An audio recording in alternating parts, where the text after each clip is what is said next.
Welcome. I'm Alice Koontz, a staff member of the Genesee School in Owings Mills, Maryland, which celebrates its 25th anniversary this year. And I'm going to tell you about the two people for whom your new school in Austin is named, Margaret Rawson and Roger Saunders. We're sitting here in Margaret's home, which has the quaint name of Fox's Spy. You're going to enjoy how long these people have been working together, both professionally and in the field with both the International Dyslexia Association and the Orton Gillingham Academy for Teachers and Practitioners. You'll enjoy the reminiscences of Margaret Rawson and Roger Saunders. I'm glad to be here with all of you. I'm sorry I can't get to Austin, but Roger will carry the message for me and tell you how happy I am with the beginnings of the new school and how honored I feel to be part of the name. I like the beginnings of schools. I've been involved with many of them, and this is the latest and the one of which I am currently very proud. How about you, Roger? Well, when they told me about it, I was glad I was sitting down because I think I would have fallen down from the excitement, and I'm honored, but I'm humbled too. Margaret, you've been in the field much longer than I, and so you deserve this honor considerably more than I do, so I'm sort of coattailing on your long experiences. But I do think that they would like to know something about your background and how you got into this field and things of that sort. And then we can reminisce about some of the things that we've shared together in the past if we get to that. You got into it too. I was at the school in Rose Valley, which is a school for boys and girls near Philadelphia, and we had one sixth grader who had worked pretty hard but had not been able to learn to read. We heard about Dr. Orton and sent a boy to him for his diagnosis, and he told us that he had a pretty serious involvement with developmental language disability, which we now call dyslexia. And he told us what to do with Peter, and we did what he told us. And Peter made very rapid advancement and went on with his class, and eventually got his PhD from Harvard and became a professor of chemistry. But there were many other boys and girls in that school who needed help of one sort and another. We always tried to give them whatever help we could with the Orton point of view. We were not trying to make a special study of them. We were just trying to give each kid what he or she needed. How did you get into it, Roger? Well, somewhat the same way, except, after I finished in Southern Methodist, I had a chance to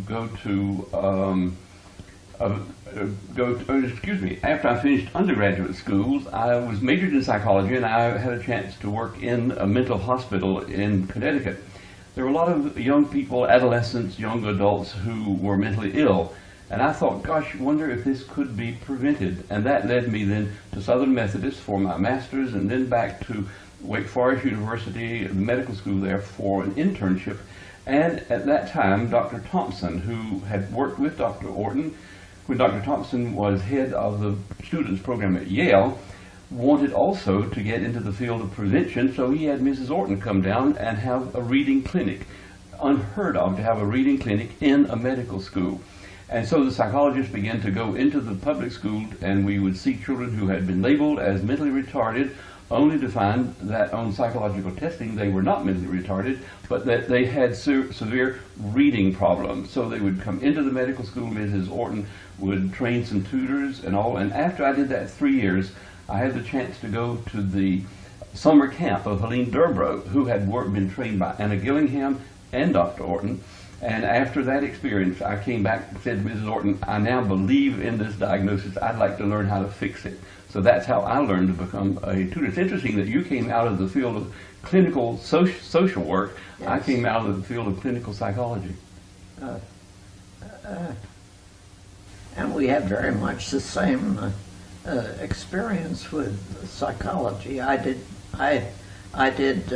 diagnostic testing and teaching too, and just whatever seemed to be needed, but I tried to study it all professionally and to read Dr. Orton's books, and whatever training I had at the beginning was in the hands of a very good man named Paul Dozier, who was one of Dr. Orton's assistants. That's right. And I followed his line of thought, and we both had similar experiences and similar successes, and eventually worked together to help with the founding of the Genesee School, which is very much like the school in Rose Valley in its general point of view, but what we did about the children with dyslexia was influenced by the same point of view. Well, Margaret, you also had you were one of the first persons who had a college credit course in the teaching of this approach. That's true. I was teaching, after I moved to Frederick, Maryland, where I now live, I was teaching sociology at Hood College, and in the course of this, I offered an evening course for teachers of dyslexic children, and I saw the children, did the diagnostic testing, and my students and I did the educational re-education in language, and had the same sort of success that I had at Rose Valley and that Roger had in several places where he was. And we found that wherever you do it, the problems are similar, and the solution is similar. I felt that same way yesterday when I finished a second grader, Margaret. I've been in Baltimore for 40 years. I stayed in the medical school for 7 years and worked with June and the clinic, the child guidance clinic, and then came to Baltimore because I wanted to further my education, and I wanted a larger population to put into practice some of the things which I had learned. And the boy I saw yesterday was similar to the one I saw 40 years ago. We made some changes, but the kids are still there, and they still need the kind of specialized educational approach which you've learned through Orton and Gillingham, and which I learned through Mrs. Orton. And you have developed a language therapist since day one, haven't you? Yes.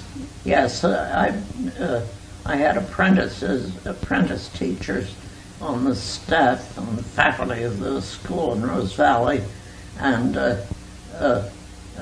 had this course at Hood, and I've been teaching in colleges and graduate schools, introductions and short courses and longer courses, so that a lot of my work has been with the people who are going to be teachers. Not enough of them, but the ones that have done it have done very well, and have some of them have continued, and others have gone off into other fields but have been influenced by what they've done. It was interesting the other morning, I woke up to a telephone call from a boy, a man who was a boy that I had forgotten all about. It gradually came back that he was a boy that I had seen when he was about 9 years old, back in 1960. And he is now a certified electrician. He said, I think I could have gone on to college if I had been able to keep on with the work that I was doing with my tutors. But I had to stop after about 2 years, and I didn't get far enough. So I still read too slowly, and I can't spell or write worth a darn. And now I'm taking advanced courses in college, and I want to find somebody who can help me do the job better. Can you suggest somebody? Well, gradually I put it all together, and this happens all the time. That the problem is the same, and it's the same the whole world over. It's the same problem that they have in Europe and in China. Czechoslovakia. In Czechoslovakia, they work with it very well, and in the Czech Republic, and have been doing it. It's an example of how if you have a similar problem and similar needs, you're very apt to come out with a similar approach to the solution. Yes, you know why I think that's true? Because you worked with the bedrock kids, Margaret. You learned not only theory, but you learned the practical aspect. When I was teaching in college, I said I must keep a child in therapy, language therapy, all the time, because that teaches you more of the bedrock. It teaches us how to refine the diagnosis. When you spent 2 years, 3 nights a week with one of these children, then you know when you see certain things happening Just during the tiny testing, little things just the tiny little things, sudden reversal or whatever, it confirms the fact that this is a different learner, and it's a child who needs then a different approach to the education. And I think that was the bedrock for which so many of the people we worked with through the Horton Society, where it was the children that they worked with. And that's what we're encouraging about the new school. Don't lose sight of the children and their needs, because that's the foundation of the school. Yes, and the other thing about the whole approach is that it's tolerance of diversity. In fact, it encourages diversity. We know that all people are different. Each individual is wired up differently from every other individual, and they all need different kinds of help, and you have to be open to their needs and to different ways of going about it. They're members of your staff at the new Rawson Saunders School, I say proudly, who have come from several different sources of teacher education. They're in detail, some of the things they're doing are different, but the principle is the same, and the results are also good. The only thing you have to watch when you're thinking about the diversity of the children and the diversity of the background of the tutors is that each child is the one who's doing the learning, and he needs both diversity and a sudden sort of steady stream of the same sort of thing that he can count on, so that the details of teaching are important to him. To you, the details of teaching this as he gets it must be important, so that he won't get confused by a crazy quill of confusion. Good, Margaret. What I'm hearing too is the diversity. You're approaching the idea that each child is different and comes to the problem with emotional needs along Yes, with. Now, true. when I first entered the field in Southern Methodist, it was all these problems were caused emotionally. And then I had the good fortune of learning about Dr. Orton's work, and his work was that it's neurologically based. It's the way the brain is functioning rather than the way the parents have managed them. And his point of view has now been so substantiated by all the researchers throughout the world, as you were talking, and the brain bank, which we got going through the Orton Society when we were involved, has proven that on autopsy that the brain is wired differently. Would you like to talk a little bit about your involvement with the society, Margaret? You remember, you were my mentor. I was your vice president. I just got there first. I'm older than you are. A bit. I've had a little more time at it. Well, you spent your time wisely. I needed the chance to talk with people who talk my language, and I discovered that this Orton Society had been founded just a year before I heard about it. So I joined it right away and went to New York every year to have at least one shot a year at talking with people who were interested in the same thing in the same way.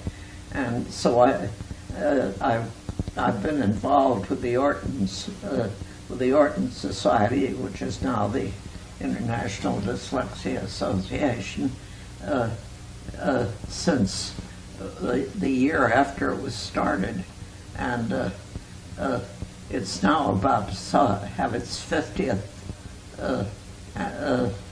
meeting, its 50th annual meeting, and it's going ahead very much on the same philosophy that it had, and still getting good and better results. And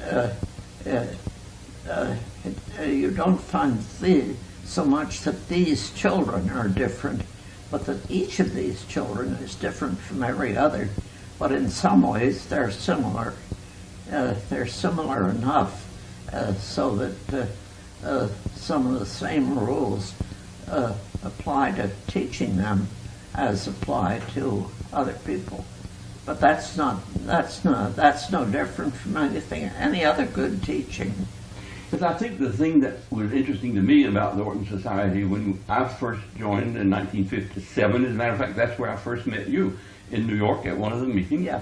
Anna Gillingham was there, June Orton was there, but we found that there were pockets all over the states. Yeah. The West Coast had a pocket, and Paula Rome had a pocket at the famous Mayo Clinic. And so then when you and I were working together, we had the dream of having the 25th anniversary of the Orton Society. So we wanted it sponsored by the Mayo Clinic, and they said no, that they couldn't sponsor it, but they could co-sponsor. We could have it in cooperation with the Mayo Clinic. So we were able to get, I was a little bit of a subterfuge. I thought that if we have an international conference for which the famous name of Mayo is a part of it, people can't say then that there's no such thing as dyslexia, because the Mayo was endorsing it. And so sure enough, we had that meeting, and out of that came that book, right? Yes, this book, which Drake Duane and I edited together, includes some of the papers that were given at that occasion, and there'll be a few of us who were at that occasion who will be at the San Francisco meeting which is the 50th. That's the 50th. Meeting. It won't be called a World Conference probably, but it will be called a Golden Anniversary or something, and I'm hoping to be there too. Well, we're sure we couldn't have it without you, Margaret. That's for sure. I think it's interesting. There was one thing that we slipped over rather lightly. This paper about it in this book by Leon Eisenberg, who says that he's a psychiatrist, and he said that then, and he still says, I've never seen a child with a reading difficulty who didn't have an emotional difficulty too. Mm-hmm. And not that either is the cause of the other, but that the frustration of not being able to perform as one expects oneself to is enough to make one have an emotional problem. And very often the way out of that is to tackle a thing that you know you can do something about, which is the learning. Right. Well, that's why the Jemison School has such a great track record, and why we expect the Rawson Saunders School to be so good, because they approach the whole child and they go at the things which are beneficial to the child's ego, such as art and drama and music and things which they can do and do well, while also tackling the real basic problem of the reading disability. When I first came to Baltimore, I found that some psychiatrists were spending a lot of time with our kids helping them with the emotional problem, but they were not teaching them to read. And reading had caused the emotional problem. And it's not only reading, it goes back to early speech and goes on to skills.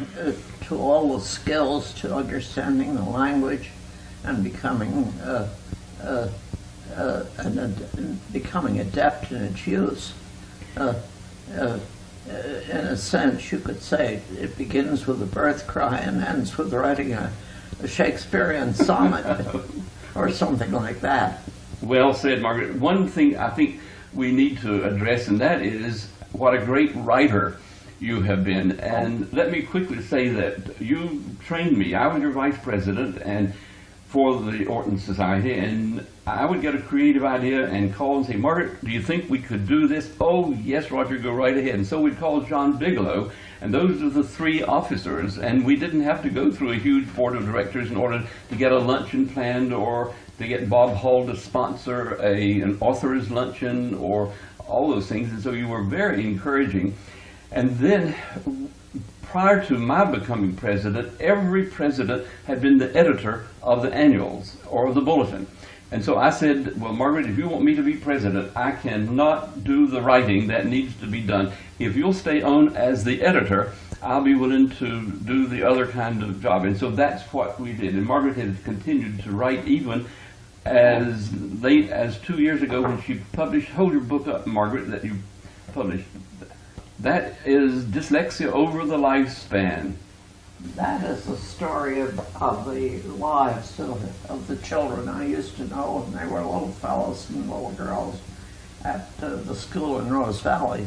Now almost all of them have retired, and they go sailing around the world and hiking in the Rockies and building their houses and doing all the things they want to do.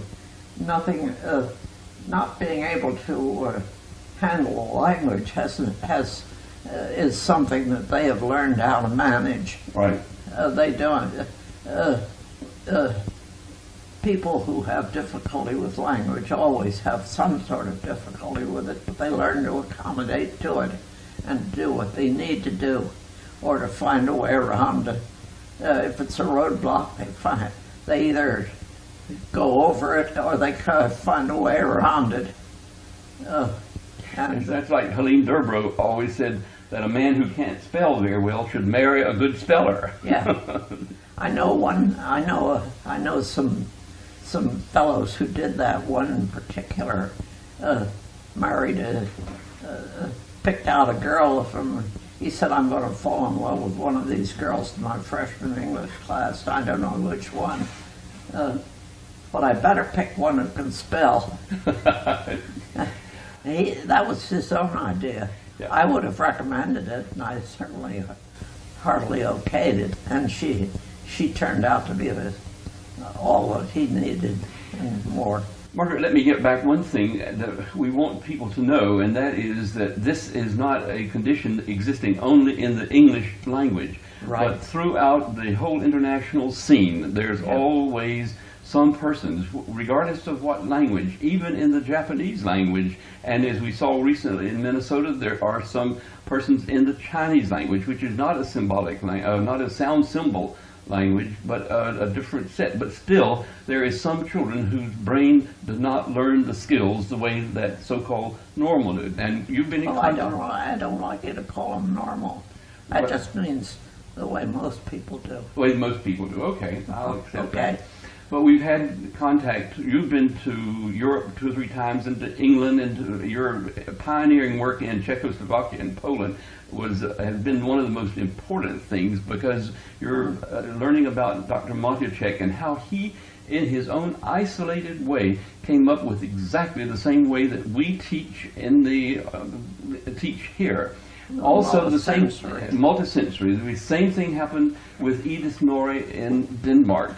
She came up completely isolated from all the research that was available to see that this approach works. And so that's why I think we can feel so comfortable with what the school is doing in Austin, that they are, one, selecting children who are intelligent and who have this learning style, and then they're not being eclectic, so to call, in teaching every system they're teaching the way that they have been trained to teach the child who has this problem. So you select the child on the basis of his educational need, you train the teachers, and then you teach as fast and as quickly as you can, and let the child then feel comfortable. As slowly as is necessary. That's right. Oh, that's what Anna Gillingham said, as fast as possible, but as slowly as necessary for mastery. Right? Yeah. Quoting Anna. Well, this has been really... Alice, would you like to pull us back all together again? I just think it is so very important that we train more teachers in York and Gillingham, so that the classroom teachers know more about this, and certainly at an early stage. Absolutely. Well, Margaret, this has been a highlight of my career to spend this time with you. No, we haven't talked about how you started the brain bank. Oh, well, that's all right. We'll do that on the next chapter. Well, we've got a whole volume of chapters waiting for us, because this is a very complicated process. We might not have an audience, though, but we rambled so much. So, thank you so much, and thank you, Alice, and thank Greg, our cameraman. Thank you very much. His brother, he's in this because his brother was dyslexic, and his mother found a way to help him and his brother to be professionals, and we're proud of you.